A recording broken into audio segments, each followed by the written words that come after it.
Hello दोस्तों, स्वागत है आपका एक नए क्लास में। आज हम बात करेंगे द रैट ट्रैप, आपका जो चैप्टर है उसके बारे में। ये रैट और ट्रैप क्या है जरा समझते हैं। रैट का मतलब होता है चूहा और ट्रैप का मतलब होता है जाल, जिसे हम लोग अपनी भाषा में चूहेदानी कहते हैं। सुना है, चूहेदान होता है जिसमें हम लोग रोटी का टुकड़ा फंसाते हैं और चूहा जाके उसमें फंस जाता है। ठीक है, तो ये यही कहानी। अभी एक्चुअल में कहानी स्टार्ट कहाँ से होती है? ये कहानी एक व्यक्ति की है जो क्या करता है, चूहेदान यानी यही रैट ट्रैप बेचने का काम करता है। ठीक है, तो ये चूहेदान बेचता है और बेचने के बाद जब इसका काम नहीं चलता है तो ये क्या करता है, ये थोड़ी छोटी मोटी चोरी भी कर लेता है। ठीक, छोटी मोटी चोरी कर लेता है और अपना काम चलाता है। लेकिन एक्चुअल में इसके अंदर से एक दिन आवाज़ आती है कि ये जो पूरी दुनिया है, ये जो पैसे हैं, ये जो मोहमाया है, ये पूरा सिर्फ और सिर्फ देखा जाए तो एक रैट ट्रैप ही है। रैट ट्रैप का मतलब लोग जिंदगी भर क्या करते हैं, जैसे हम लोग चूहेदान जो होता है उसके अंदर क्या होता है, पनीर का या मांस का या टुकड़ा फंसा देते हैं, चूहा आके उसमें फंस जाता है और उसके बाद सब कुछ खत्म हो जाता है। चूहा सोचता है हम इसमें जा रहे हैं हमारे फायदे की चीज़ है, लेकिन एक्चुअल में एंड में सब खत्म हो जाता है। तो वो भी यही सोचता है कि एक्चुअल में मनुष्य सोचता है कि हम पैसे के पास पहुंच जाएंगे, पैसे के पीछे भागता रहता है, लेकिन जब वो वहां तक पहुंचता तो ट्रैप जो है वो बंद हो जाता है और वो बहुत बुरी तरीके से जाल में फंस जाता है। ये दुनिया उसे अपनी तरफ खींचती है और जब वो फंस जाता है तो उसे छोड़ देती है। ठीक है, तो इस तरीके से वो सोचता हुआ जा रहा होता है और जब वो सोचता हुआ जा रहा तो बहुत थक चुका होता है, अंधेरा हो चुका होता है। तो वो देखता है कि रास्ते में एक छोटा सा घर है। ठीक है, एक छोटा सा घर उसे दिखाई देता है। वो सोचता है आज क्यों ना यहीं पर रुक जाया जाए। ऐसे तो वो चोर भी था, लोग जानते थे उसके बारे में थोड़ा, तो कोई उसे इज्जत नहीं देता था। लेकिन वहां पे होता क्या है, एक बूढ़ा आदमी निकलता है उस घर में, जो रोड के साइड छोटा सा घर दिखता है। एक बूढ़ा आदमी जब निकलता है तो उससे कहता है क्या आज रात में हम यहाँ पर रुक सकते हैं? तो बूढ़ा आदमी बहुत खुश हो जाता है। वैसे कोई आदमी अजनबी आदमी को अंदर क्यों रखेगा, लेकिन वो बूढ़ा आदमी अपने घर में अकेले रहता था, कोई नहीं था उसके आगे पीछे कोई किसी प्रकार के। तो वो सोचता है यार ये रहेगा, अच्छा बातचीत करने को मिलेगी। तो वो बूढ़ा आदमी क्या करता है, उसे रख लेता है। रखने के बाद क्या होता है, जब वो वहाँ पे जाता है तो बूढ़ा आदमी क्या करता है, दलिया बनाता है, खाना बनाता है, उसे प्यार से खाना खिलाता है रात में। तो वो सोचता है यार ये बूढ़ा तो बहुत बढ़िया आदमी है, लेकिन एक्चुअल में जो बढ़िया होता है उसे ही लोग बेवकूफ़ समझ लेते हैं। जितना इंटरेस्टेड वो उसे खाना खिलाने में था उतनी ही वो अपनी बातें भी बता देता है।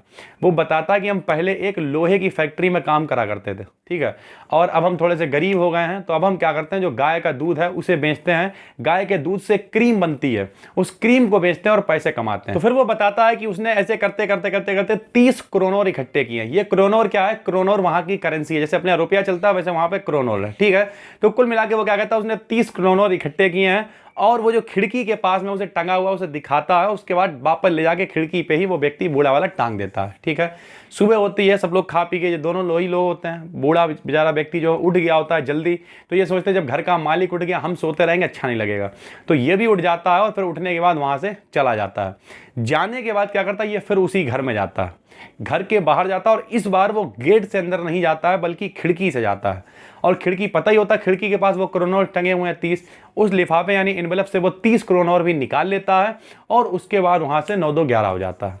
अब देखिए, जिस व्यक्ति ने उसके साथ में इतनी मेहनत की, इतना खिलाया पिलाया सब किया, लेकिन उसके बावजूद भी जो है वो क्या करता है, जाके चुरा लेता है।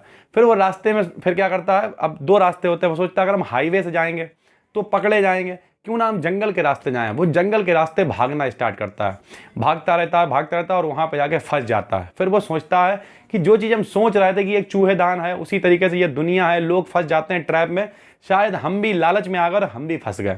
लेकिन अब वो थक चुका होता है और थक क्या, अब तो पैसे चुरा ही लिए थे, तो अब वो क्या करता है, अब सोचता है कहीं पर रुक जाए। तो वहां पे पड़ोस में उसी में जिसमें ये लोहे की फैक्ट्री में काम करता था ये बूढ़ा आदमी, वो फैक्ट्री उसे दिखती है। अब ठंड भी बहुत हो रही होती है, रात हो गई होती है, अंधेरा हो गया होता है, तो वो चुपचाप जाके उस फैक्ट्री में आग जल रही होती है। लोहे की फैक्ट्री तो आग तो होगी, तो उस फैक्ट्री में जाके क्या करता है, वहीं पर जाके चुपचाप आग के पड़ोस में लेट जाता है। ठीक, आग के पड़ोस में लेट जाता है। बहुत सारे लोग जो वहाँ पे देखते हैं उसे, लेकिन इग्नोर कर देते हैं, क्योंकि उन्हें मालूम है डेली कोई ना कोई आता है जो वहाँ पे फंस जाता है। ऐसे कोई अजनबी आता है जिसे दिक्कत होती है रात में, वो यहाँ रुक जाता है, सुबह चला जाता है।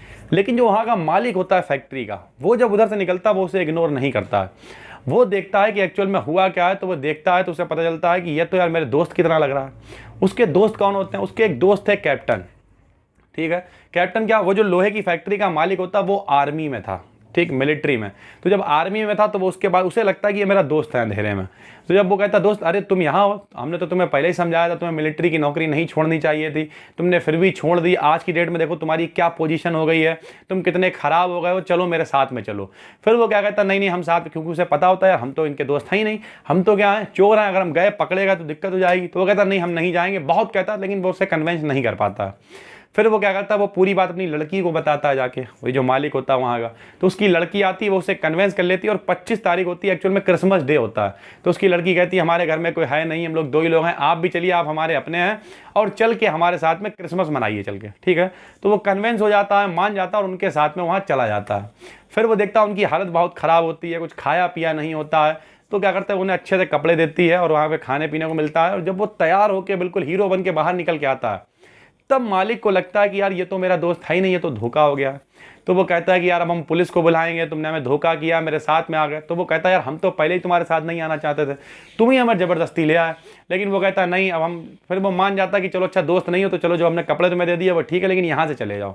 फिर वो लड़की कहती कि हम नहीं चाहते हैं कि कोई क्रिसमस के डे निराश होकर, हमारे क्रिसमस के दिन जो है निराश होकर हमारे घर से जाए। वो गेट बंद कर देती, कहती है आप यहीं रहो, आप दोस्त नहीं हो तब भी कोई टेंशन नहीं है, आराम से यहीं रहो, खाओ पियो और हमारे साथ में क्रिसमस मनाओ।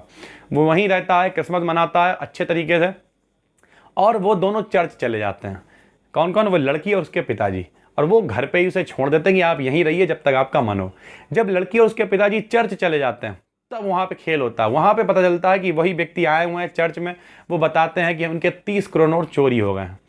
और ये भी पता चल जाता है कि जिसने चुराया है वो यही व्यक्ति है जो उनके घर पे है। अब वो बहुत परेशान हो जाती है, लड़की भी, उनके पिताजी परेशान हो जाते हैं कि यार अब तो बेइज्जती हो जाएगी, बदनामी हो जाएगी, कि बताओ इन्होंने चोर को अपने घर पे रखा हुआ है। तो वो जल्दी से वापस आते हैं, और वापस आने के बाद जो उनका सिक्योरिटी गार्ड होता है उससे पूछते हैं क्या तुमने उन्हें जाते हुए देखा? बोले हाँ वो तो चला गया। बोले क्या उसे तुमने कुछ ले जाते हुए देखा? साथ में था कुछ, क्योंकि उसे लगा कि ऐसा ना हो मेरे घर में जो गहने वगैरह वो भी सब चुरा के ले गया हो। तो वो कहता है कि जो है नहीं, लेके कुछ नहीं गया था, बल्कि आपके लिए गिफ्ट छोड़ के गया उस लड़की के लिए। तो वो लड़की कहती है कि भाई क्या गिफ्ट है? तो वो गिफ्ट में क्या, जब वो गिफ्ट खोलती है तो उसमें क्या होता है, एक चूहेदानी होती है, वही लाइट ट्रैप, ठीक, साथ साथ उसमें वो 30 करोड़ और भी पड़े होते हैं जो उसने रख दिए होते हैं, और वो उसकी तरफ से गिफ्ट होता है। और साथ साथ एक नोट होता है उसमें। उस नोट में क्या लिखा होता है, प्रिय लड़की, प्रिय राजकुमारी, या जो भी वो वर्ड इस्तेमाल करता है, कि आपने जो है हमें बहुत मदद की, आपको पता था कि हम इस तरीके के हैं, आपके नहीं हैं, फिर भी आपने एक पूरा दिन हमें अपने घर पे रहने दिया पूरा, तो हमारे जो अंदर का ज़मीर है वो जाग गया। और हम नहीं चाहते कि मेरे वजह से आपकी बेइज्जती हो कि इन्होंने एक चोर को घर में रख लिया। तो क्या करते हैं, वो कहते हैं आज से हम ये सारे काम छोड़ रहे हैं, और ये 30 करोड़ भी हमने यहाँ रख दिए हैं, और दिल से आपका धन्यवाद, ठीक है। फिर वो वहाँ से चला जाता है, और वो लड़की भी बहुत खुश हो जाती है। उस पर नीचे वो लिख देता है योर कैप्टन, ठीक, और कैप्टन जो भी नाम था वो नाम लिख देता है, और कहता है कि बिल्कुल आपने हमें कैप्टन वाली, जैसे आपके दोस्त थे मिलिट्री के पिताजी के, बिल्कुल वैसे ही कैप्टन वाली फीलिंग थी। तो आज से हम भी उसी तरीके के अच्छे व्यक्ति बनना चाहेंगे, आज से चोरी वगैरह सब छोड़ देंगे। लड़की बहुत खुश हो जाती कि चलिए इसी बहाने एक आदमी गलत राह से सही राह पे चला गया। इस कहानी से शिक्षा ये मिलती है कि अगर कभी कभी बुरे लोग जो हैं वो मजबूरी में बुरे होते हैं, अगर उनके साथ में अच्छी तरीके से ट्रीट किया जाए तो वो लोग भी ज़िंदगी की पटरी पर लौट आते हैं और अच्छे व्यक्ति बन जाते हैं। तो क्यों ना हम भी लोगों के साथ में अच्छा व्यवहार करें। हालांकि माहौल थोड़ा सा ख़राब है, लोगों पे भरोसा करना मुश्किल है, लेकिन अगर किसी पे भरोसा करके उसकी ज़िंदगी को बदला जा सकता है तो क्यों ना एक ट्राई करें। तो इस तरीके की ये कहानी द रैट ट्रैप मतलब चूहेदानी से रिलेटेड ये पूरी कहानी थी। उम्मीद करते हैं आपको ये कहानी बहुत अच्छी लगी होगी। पूरी कहानी की प्लेलिस्ट, पूरी कहानियाँ पूरे चैप्टर्स वाइज आपको यहाँ पे अवेलेबल हैं। चैनल को सब्सक्राइब कीजिए। हम मिलते हैं आपसे एक और वीडियो में, तब तक के लिए जय हिंद, जय भारत।